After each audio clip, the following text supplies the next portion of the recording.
স্মৃতিটুকু রয়ে গেছে।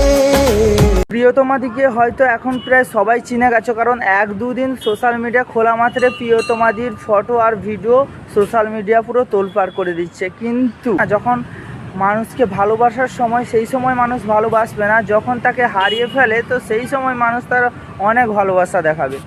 তো আমি সেই সব মানুষের উদ্দেশ্যে আজকে ভিডিওটা করছি। তো প্রিয়তমাদি মারা গেছে, আর সেই মারা যাওয়ার ভিডিওকে সোশ্যাল মিডিয়ায় সবাই ভাইরাল করছে। তার কারণটাই একটাই, ভাই সোশ্যাল মিডিয়ায় সে টাকা ইনকাম করবে বলে।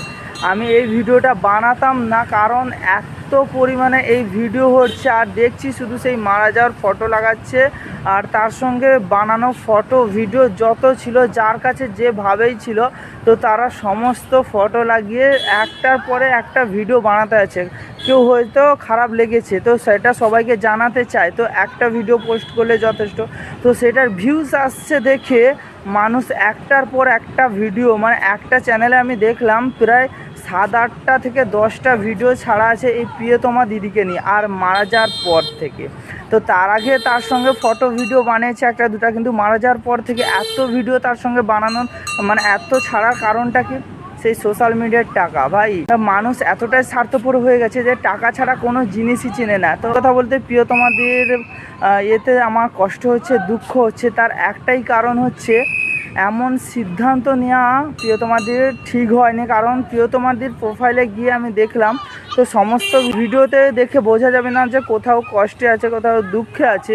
রিসেন্ট হয়তো তারকেশ্বরে গেছিলো ও জল ঢালতে, ভিডিওগুলো দেখলাম, খুব ভালো ভিডিও বানায়, ভিডিওগুলো বানিয়েছে, তা দেখে একটু বোঝা যাবে না কোথাও কষ্টে আছে। তার মধ্যেও এত কষ্ট তার মনে, এটা ঠিক মানতে পারলাম না। আর একটা সিদ্ধান্ত আমি সবার উদ্দেশ্যে বলি, কোনো দিন জীবন শেষ করে দেওয়াটা কোনো সলিউশন হয় না ভাই। যতই কষ্টই থাকুন না কেন, সেটার সলিউশন বেঁচে থেকে বের করতে হয়, মরে যাওয়াটা কোনো সলিউশন হয় না। তো এটা একটা খারাপ সিদ্ধান্ত নিয়েছে প্রিয়তমাদি।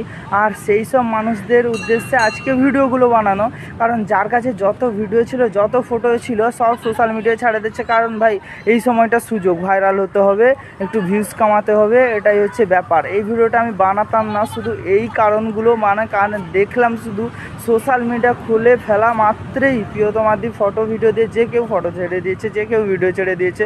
ভাই এতদিনে তো বোঝা যেত না যে কতজন তার পছন্দ করে। কারোর কাছে হয়তো তার পাশাপাশি ফটো নেই, কিছু নেই, কিন্তু প্রিয়তমাদি ফটো লাগিয়ে ভাই কিছু বলে দিচ্ছে, কিছু একটা গান করে দিচ্ছে, আর সব দুঃখের গান লাগিয়ে দিচ্ছে, মানে নানা রকম ভিডিও দেখছি। ভাই মানুষ কতটা স্বার্থপর হলে এমনটা করতে পারে।